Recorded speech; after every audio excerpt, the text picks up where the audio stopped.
Hello, everyone, and welcome to the next edition of the COVID series of the webinar series that we have here at the Center for Professional Selling at Ball State University. My name is Deva Rangarajan. I'm your host. And today I'm privileged to have the person who set me on this path into academia the first time ever, Dr. Dean Eli Jones from Texas A&M University, and his protege. We also have Stephanie Bear-Mangus from Baylor University. Thank you all for taking the time to talk to us. Well, thank you for inviting me, neighbor. Excellent. Always good to see you both. Absolutely. Now, what got my attention was that I saw this paper that you had written together with a co-author of yours, and I'm going to read it because I could not memorize the title. So it actually says, "The interplay between business and personal trust on relationship performance in conditions of market turbulence."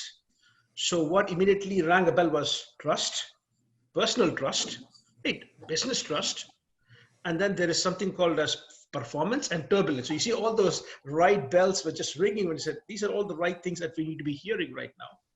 And so I just thought I would reach out, and thank you for agreeing to talk. So let me begin with this first question. So what was the genesis of this research? How did this all begin? Well, Stephanie is the lead author. Sure. We've been working on this project or variations of this project for quite some time, and it initially started with some work that we started on together when we were both at Louisiana State University, really looking at the interactions between salespeople and customers. What makes some relationships special compared to others? What makes some salespeople trusted advisors versus just the sales guy, right? And so as we dug into qualitative interviews with a wide variety from salespeople to customers to sales executives, what we really found as a differentiator is that those salespeople that became more than a salesperson to their customers were those that had more than a business relationship.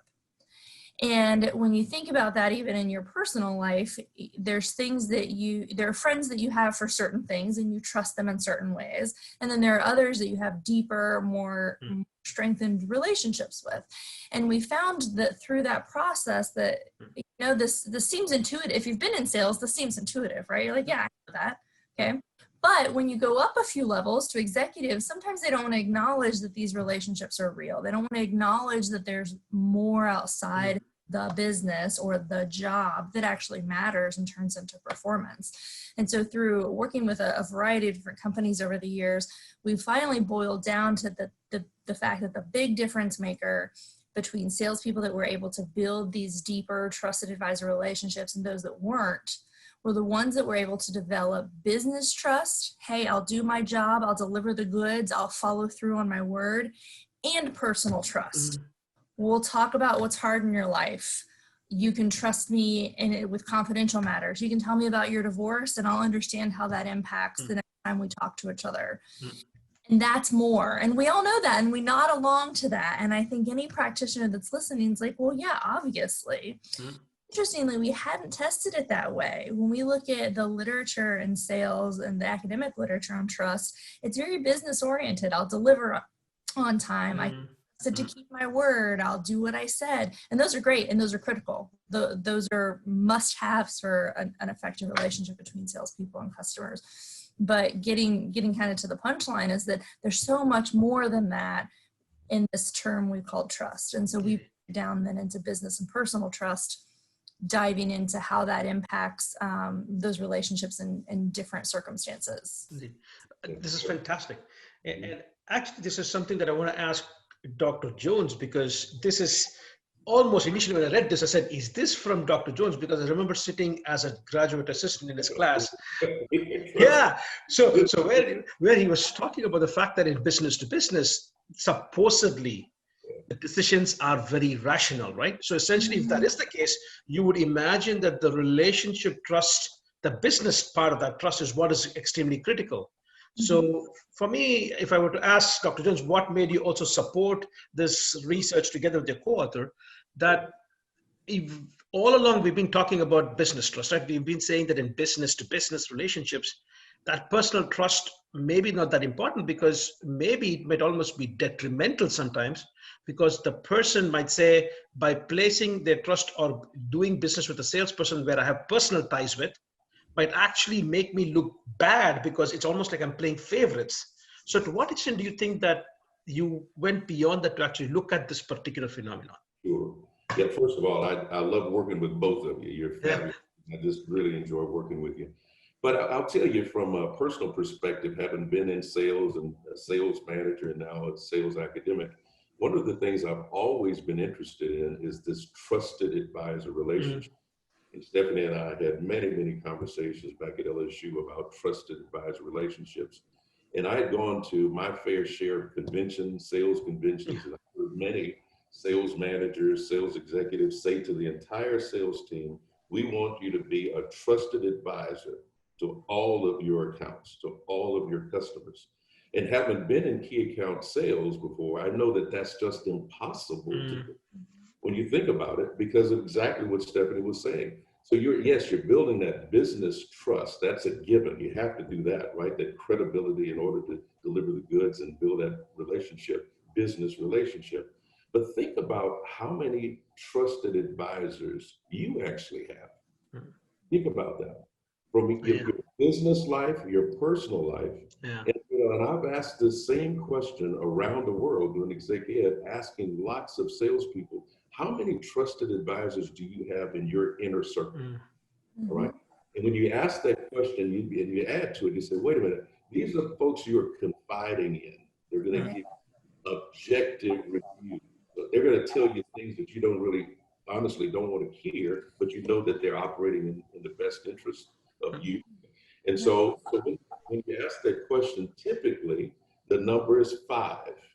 Typically 5. I've heard that from different audiences, different people in different countries. That number always goes down to about 5. And when I think about the number of people I have in my inner circle, people I go to when I have some challenge, people I know that will be very objective and honest with me, people that I know will actually engage in mutual trust, right? So I will talk about something and they will share something with me that's highly confidential. It doesn't take long to get to that number of 5. Some people say 3. So that's the average, right? Indeed. So when I went to these conventions, these sales conventions, and I heard all these sales executives telling their salespeople, we want you to be a trusted advisor with all of your accounts, I just really processed it. I thought, wait a minute, is that even possible? Right? And so Stephanie and I ended up going out and actually interviewing some folks that we know, salespeople, very, very successful, very, very successful. And they often talked about exactly what she was saying. Off hours, they're going to hospitals and they're visiting their family, they're visiting the customer, they're very involved, they're going to weddings, they're doing all these personal things to really shore up that relationship, right? Well, if you have a set of 100 customers in your territory, will you really have the time to build that kind of relationship? No, it's going to be a subset of your customers with whom you'll build that kind of relationship. And so when we say trusted advisor relationships, we're talking about that subset of those accounts territory, those people you truly trust and they trust you. And I can tell you that these relationships do exist. And so we set out to explore, what is that? What kind of trust is that? And as we all know, there's so much literature, so much research about trust. And so we looked at all of these studies on trust. And some studies kind of touched on it a little bit, but didn't go all the way, right? And so this idea of personal trust really, really matters. And it's going to be, again, that subset of your territory, those kinds of customers. And the folks we talked to, key account salespeople and senior sales executives, they all spoke about that level. And so we kind of look at it as kind of a threshold, right? So one level is you've got to have the business trust. That's a given. And if you look at the sales training, it really helps you build the business trust, how you build the credibility, right? But now you look at it, that's the threshold. Now, what's going to get you to that next level is the personal trust. And that's what got us interested in this whole topic. Indeed. Stephanie, I think for both of you, of course, but my question to Stephanie here is that what I really think is eye-opening. And again, when I mean eye-opening is that, as you correctly said, this, when you read it, you go like, yeah, that makes sense. But it truly is eye-opening in the fact that there is something about business trust that is beyond the control of a salesperson, right? You mentioned delivery times. That is, I need my organization to come through to be looking at delivering that. So, but the personal trust is something that I can control because it's my efforts alone, right? So that is what I thought was very interesting. You always think about it. So tell me about that part, because the trusted advisor that we see a lot if you take a look at all the equations they have, it's your expertise that you bring in. But the expertise has got to do with helping the customer with their business needs, right? And all that kind of stuff. But there is one part of that equation where they say, the expertise, the amount of thought leadership that you show divided by the customer focus. Mm-hmm. The idea multiply the customer focus or divided by yourself focus, right? Mm-hmm. So tell me about your answer to that idea that what should be the role of a salesperson here when you're trying to build that relationship and the trust to become a trusted advisor? Why is that personal trust more important there? Well, as Dr. Jones mentioned, the business trust is always required, right? Mm-hmm. It's a necessary condition, but if you want that relationship to take the next step, it's not a sufficient condition. Yeah. And that's where the personal trust comes in, is that becomes the additional condition, which takes that relationship from here to here. Or in the case of what our research specifies, it takes that relationship and survives turbulence. Yeah. You know, our paper was accepted to be published right before this global pandemic shutdown, right? And so at first I commented to my husband, I was like, man, talk about timely impact. But then I backed up from that and I said, no, the point of our research to begin with is that a constant in business is change. Okay, certainly not a global shutdown and an economic shutdown across multiple countries, right? But a constant in business is change. And so thinking about the fact that, yes, it was great and timely that it came out right when it did, it always matters in business to know what is going to keep your business running when others can't. Yeah. And in the case of an individual salesperson's portfolio, what are going to keep my customers coming back to me even when it's hard for them to do so? It's going to be personal trust. Yeah. It's going to be the fact that it's not just that we have what's necessary in this relationship. We also have what takes it beyond necessary and more sufficient for me to lean on you and say, I'm scared. I don't know how I'm going to feed my family, but I'm still going to buy from you. Yeah. I'm terrified that I might get this disease and die, but you're going to listen to me. And I trust you from a business perspective. You're going to make sure your company comes as much as possible, but I can also be vulnerable to you in a way that we're going to get through this together. Yeah. And so, that's just something that's so powerful about what we do as academics is, again, I could say that it's timely, but when we're looking at the fact that some part of your market is always turbulent in business, some part of what's going on in your business is always subject to change. And so having this, what I guess would say extra personal trust layered on top of the relationship really gives salespeople some peace of mind to say, hey, out of my 100 clients, I can't be a trusted advisor to all of them. I probably don't have high levels of personal trust with all of them. That would be exhausting. I can't handle that bandwidth, and maybe I don't have that many customers that want it. But of the smaller group that I do have this extra resource, I would call it a competitive advantage, those customers aren't going anywhere. They're not even going to think about going anywhere because I've got them covered on both a personal and business perspective. They're going to know that I'm going to get them through. And vice versa, as a salesperson, I'm going to know that they're going to help get me through by continuing their orders, continuing their contract, and following through. So there's just something really powerful in thinking about the fact that change is always going to happen. Salespeople need whatever they possibly can have in their sales tool belts to say, hey, I'm going to survive this next change. And personal trust, as you said, they can control. No matter what else is going on in the world, they can display empathy, they can be kind, they can be trustworthy, they can take that confidential information. Dr. Jones mentioned some of the personal examples from our qualitative research. One that I will never forget until the end of time is a salesperson made one of her customers had been in the hospital, and after they were released, she took over a pot of chicken and dumplings to this customer's house. When you think about a client salesperson relationship that is more on the business side, you send flowers. You call up and have one of those edible arrangements delivered, right? There's all manner of other people you paying them and they express your gratefulness or your sympathy, right? But when you're cooking and taking the pot of chicken and dumplings, which is, the epitome of a Southern comfort food client, that's not just a business relationship anymore. That says to that client, when you're up and ready, I've got your back. Couple of things there. Edible arrangements, you had me there, always works. The second thing I have to say is that if I have to trust my cooking, I think it's much more of a danger to my customer than actually that. But let me ask this question to Dr. Jones, right? Now that you mentioned this, right? Because I really think that, Stephanie, that I think you were being honest. You said there's always turbulence happening in the business.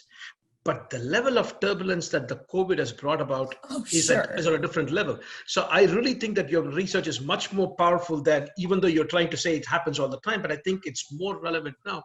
Because let me ask you this, Dr. Jones, right now, is that in your experience, to what extent is a buyer going to turn to somebody? Because at the end of the day, when you have this pandemic or any turbulence, they are going to be inundated by a lot of suppliers reaching out to them. And trust me, if you're looking at the kind of suppliers at very high levels, you may have all the aspects of trust. I could be contacted by a competitor salesperson.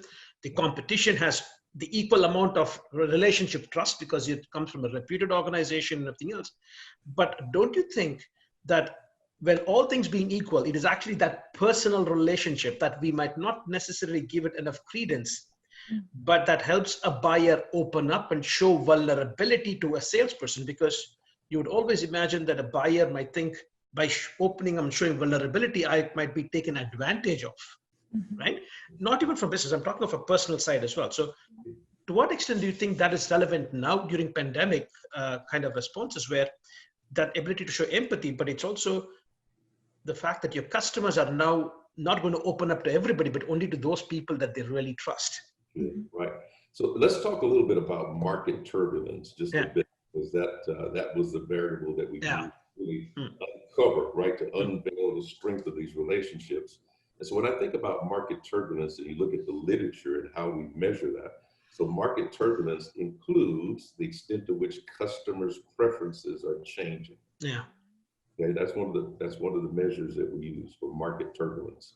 All right. So when you think about these preferences that are changing, and you think about it from that turbulent standpoint, and, preferences are changing all the time, right? I mean, innovation, we talk about innovation all the time.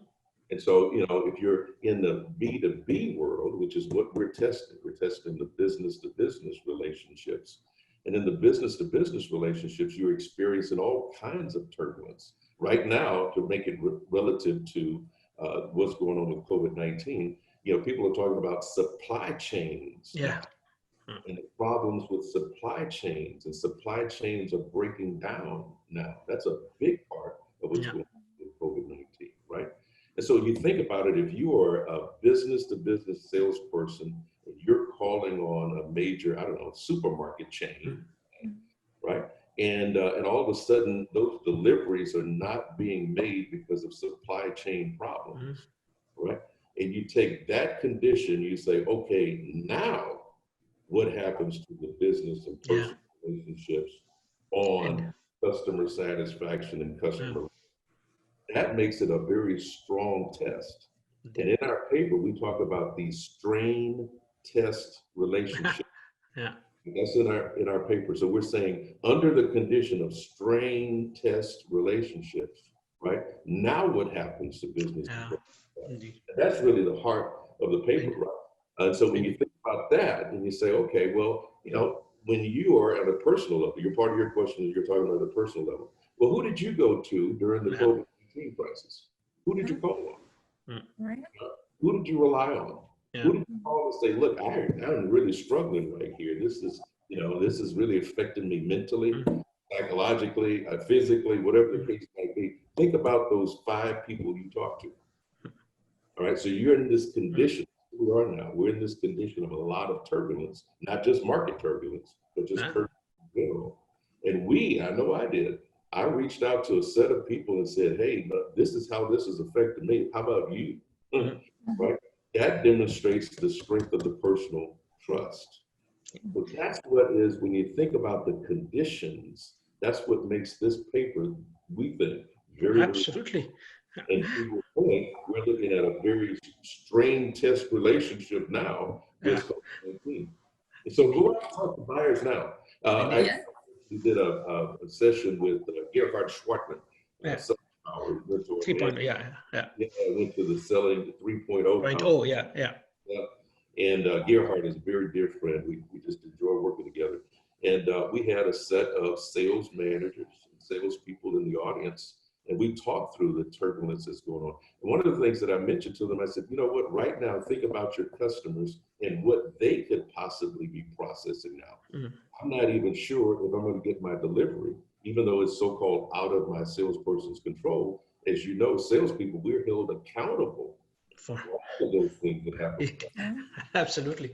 If something happens, if there's a breakdown in the supply chain, they're going to call us, right? Absolutely. For the most part. I mean, that's why we count salespeople. We have to handle back office stuff for our clients. And so I mentioned it to the group that was there at the Selling 3.0 conference. I said, look, why don't you stop right now, go into the hallway and call one of your key clients and offer them some assurance that they will get their deliveries. See what happens. That was right at the very beginning of this pandemic. And a couple of people took me up on that offer. Right during the break, I saw them walk out and they're offering that assurance. And that's part of this idea of what you can do as a salesperson during the periods of market turbulence or any other kind of turbulence like we're experiencing now. Indeed. And actually, I wanted to highlight, and recently as part of this COVID, I talked to a business leader, and he was talking about how one of the things that his customers found, one of his salesperson found out when they were talking to the buyer on a personal level, was this buyer apparently had all of their shipments for another product, not what the salesperson was selling, had all of the products being sourced from a part of the world where business had shut down. And the customer was struggling. And even though this was not the salesperson job, because they had that relationship, the buyer opened up and talked about their fears of what happened.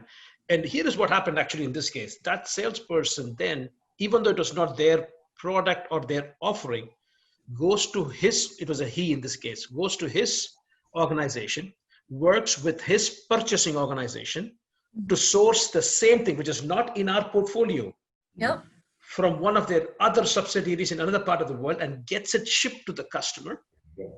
And now I personally think you have two things happening out here, is that as a salesperson, you're servicing your customers, you're building a trust, but I personally think you're contributing to your organization's brand equity by saying that your organization is empowering you enough to be able to do this. I really think that when you do that, you're actually reinforcing not just personal. Every time you do that, you're not just reinforcing your personal trust, you're also reinforcing the business, the organizational level trust, because your buyers also not going to forget that your organization empowered you to do.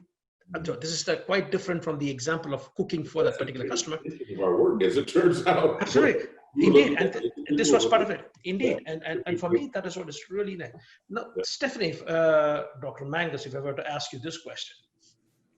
So now we have limited time, right? Because as you mentioned this, we have a limited time, so I cannot do this.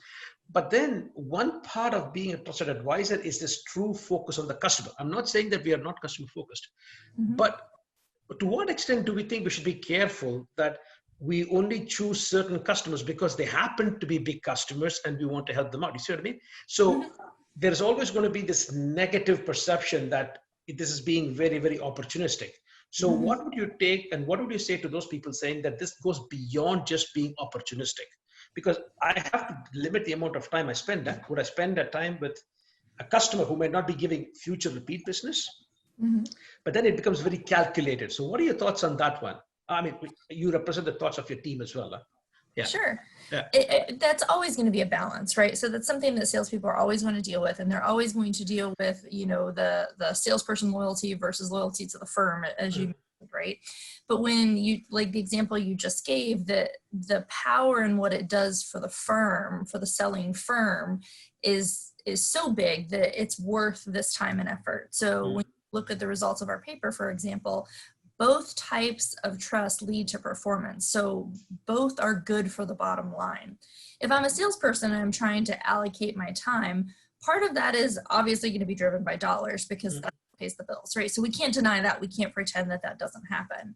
But we also have to take a step back and realize that even in a world of AI, we're humans, okay? That each individual salesperson is going to be able to build personal trust better with some customers than others. Some customers are going to be more open to it than others. So that's something that's a human element that we always have to deal with. I'll use an example from our qualitative work that kind of speaks to this. Again, a top salesperson in her company, the salesperson, very successful, President's Club, top salesperson, all those sorts of things. So has a great portfolio of customers. At one point in time, connects with a prospect, realizes quickly that this prospect isn't big enough, essentially, for her to sell to. She's like, but this was a small business owner that was trying to get off their feet. I made some recommendations on where the small business owner could go to the local chamber and, join some of these other organizations. They'd kept in touch a bit over the years. 10 years later, this prospect calls the salesperson and says, I'm big enough now. How can we do business? Right? So the investment, so when you look at competitive advantage, the concept of competitive advantage requires an investment. Yeah. So it may be financial, it may be time. In the salesperson's case, it may be love it. Yeah. Okay, so it's an investment. I'm not going to say it's not an investment. Personal trust is a gritty time commitment that's probably going to take a little bit of your own personal life and personal time for payoff. But this, not even a prospect, turns into a huge customer down the line, right? Because of the personal trust. I can't, the salesperson couldn't even build business trust, essentially. She couldn't sell her anything. Okay, but saw something in this customer to say, hey, we get along, you're nice, we have something in common, whatever that impetus might be, to say that, let me give you some tips, let me do more than what is in my job description, as you mentioned earlier in your example. And so we have to think about the perspective. If you want a competitive advantage, whether you're a firm or a salesperson, you have to go after it and you have to commit time and resources to it. Indeed. There's a danger, I would say, in trying to build this much personal trust with every client. I don't think it's possible from a time perspective. B, I think it would be emotionally exhausting. Or a salesperson, not technically a therapist. Okay. But salespeople have to figure out how that balance is going to work. We know that salespeople sometimes have deeper relationships with certain customers because they get along, because they have something in common. That's okay, because in this case, it works out, right? When you continue to invest in that, generally it's going to come to fruition in some way, shape, or form. There are also going to be those bigger dollar customers that you're going to want to try even harder to build the personal relationship with. Something we found, though, is that you can't force a customer to develop trust.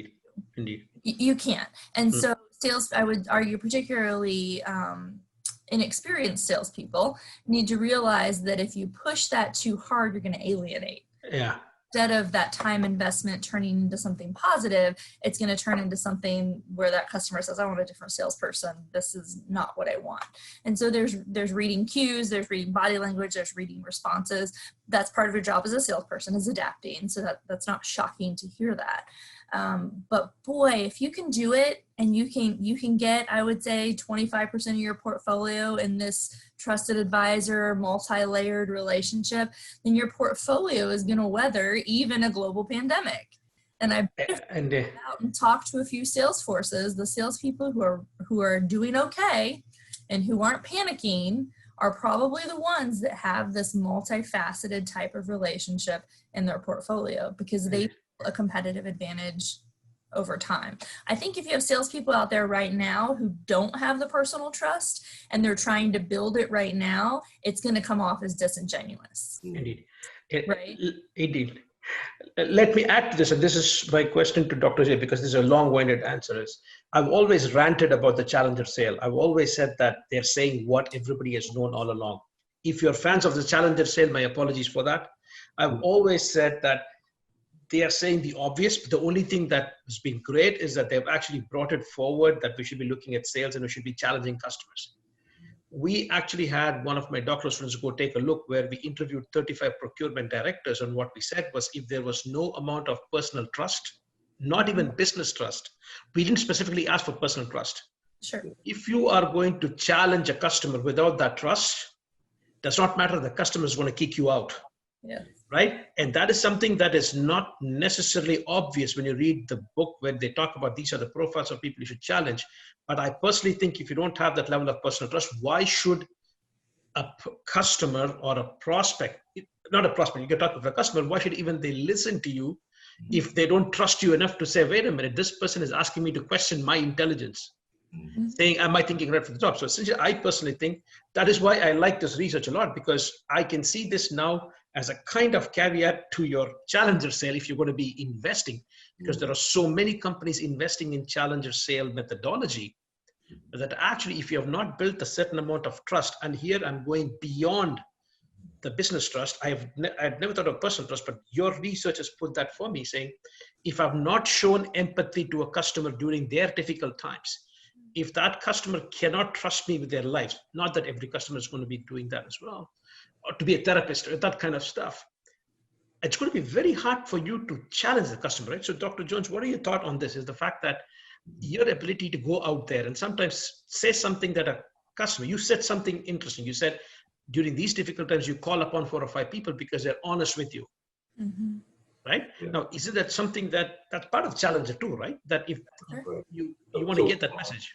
I'm not going to do the Challenger sale, that model. I'm not going to do it any justice because we're grossly oversimplifying it. You know, there's a lot to it. But I want to go with your thought there, and that is the when you think about challenging someone's assumptions, right? Now it happens to be a customer in this context.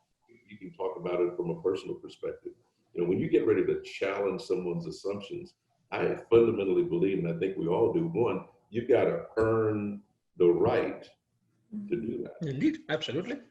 Right. So if you think about it from that standpoint, and you think about relationship development, at the very beginning stage of a relationship, if you walk into a sales call and you automatically start challenging, you're out the door. Earn that right. Exactly, indeed. I don't know to what extent, and maybe this has been done, but you think about it, kind of the latter stage of a relationship, perhaps you've earned that right. All right. And now what's interesting about trust, we all know this, is you have to earn trust, right? Trust is really hard to earn and easy to lose. We know that. We've said that forever. So you got to work hard to earn the trust. That's the linkage that you're talking about, right? If you've earned that level of trust, then perhaps you're in a position to challenge the customer's assumptions. But you've got to be aware of the relationship development cycle, right, as you're doing it. And I think that's what is at the heart of your question, I believe. Absolutely. And by the way, I really like the answer about how you're saying that I have my personal opinions about a particular methodology. Yeah. But I love the way you said that. Let's park that aside. But I still firmly believe that if you want to have a way to challenge the customers, you need to understand where you stand with that particular customer. Have you earned their trust over and beyond the trust? You may be recruited by a firm that is very well known, but the question is, have you earned the trust? Yes, your organization, but have you earned the trust is what the question. I'm going to wrap up with 2 questions, one for each. So this is for Stephanie. Now that you have this research, what would you advise sales organizations about this aspect of personal trust?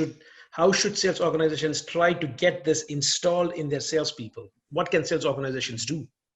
Sure. I think it starts in 2 places. Training is obvious, right? Yeah. So letting salespeople experiment in the training process with building business trust, but doing things in a way that also develops business trust in a business relationship. But I also think that policy matters. So when we were looking at collecting data, we reached out to a large financial institution, and interestingly, their policy is that personal relationships happen. They don't have an entertainment budget. There shouldn't be dinners and tickets and things like that we classically think of as some of these relationship building opportunities. They literally had policies against relationships. And I think particularly in an inexperienced salesperson, that translates to, oh, we don't ask personal questions. We don't have a personal relationship. I might get in trouble because that's against policy. And companies that are looking at looking at their sales teams and trying to give their sales team some latitude to build personal trust as a competitive advantage, they have to say there are things that are appropriate and inappropriate. Absolutely. But at the same time, they have to say, we recognize that you're going to spend a lot of time with your customers. And we recognize that those relationships are deeper and more meaningful and more financially viable if you have a personal connection with them. Absolutely. Trust. So training is the easy answer, but I think policy across the board in an organization, and that leads to culture as well, right, is really indicative of when personal trust is going to pay the most dividends in performance down the road, and is going to pay the most dividends when something turbulent happens. As I said previously, when there's a huge strain on a relationship, that's not when you go and try to do something new with the relationship, right? Business, personal, marriage, or salesperson, okay? That's not when you go to make big changes. So I would have to advise companies, don't go tell your salespeople this right now. Let survive with what you've got going on. But the minute things start to ease up economically and with the global situation, you need to have a shift in your organization to say, hey, let's reach out and be good humans and start developing this personal side of the relationship with the appropriate customers that are open. Absolutely, indeed. My question to Dr. Jones, which is the last question, is we talked a lot about building personal trust with your customers, right? But usually as salespeople, sometimes we end up spending more time with our internal colleagues, trying to ask them to toe the line and listen to finally what the customer actually wants.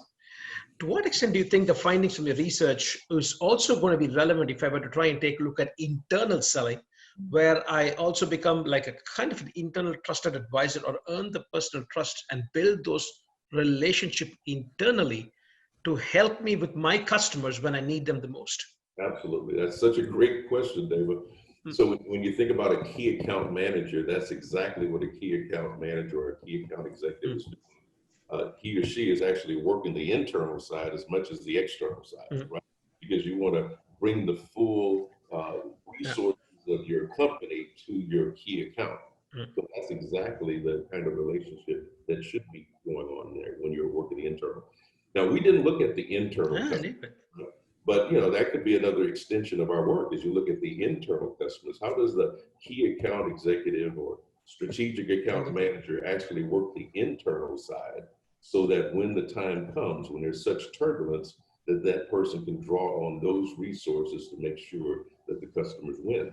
That's a great question. And I think it's very relevant, because I do have we do have some research done by some of the other University of Houston doctoral students like Willie Bolander that takes a look at building what are the persuasion techniques you might use internally. But again, if you have the same delineation that you had, that is, there is business related trust and there is personal related trust. So the persuasion technique might have to do with what kind of business things are we going to talk about, but the personal angle could also be relevant in the same way that you take a look at it from that perspective as well. Right. And I think about it, as an example, you think about it, we're talking about supply chains and deliveries, for example. Yes. Operations managers internal to the organization, right? So they're the ones who are going to make sure, if you can pick a context, they're going to make sure that those trucks are loaded and delivered on time to your customers, right? And just like the external customer, you've got an operations manager who has a lot of sales people, right? Saying, okay, my customer needs the delivery right now. Well, I bet you it's going to be that personal and business trust internally. That key account manager and the operations manager, that person is going to say, well, I kind of like David, or I kind of like Stephanie more than Eli. I'm going to help that person over these other people. So you're actually right. It could be in fact, I would say more than operations, is you need to build that personal trust with your accounting folks, because especially during these difficult times. Sure. Your accounting folks don't really care about the state of relationship. They just care, wait a minute, we're going through tough times. We need money as much as we can get. Absolutely. And in my previous job, I literally had customers. So it was a very strange job. We were an academic, but we sometimes were responsible if the customers were not paying on time. And we would have this relationship with our customers in that case, and they would get nasty letters from our accounting folks. And what I realized at that point, I need to build the relationships with the folks so that essentially before they actually sent out a letter like that, they reached out to me first. But this would not happen with the other faculty because the other faculty didn't take the time, barring one or two. But I happen to be teaching sales. So of course, if I didn't practice what I preached, that would be horrible.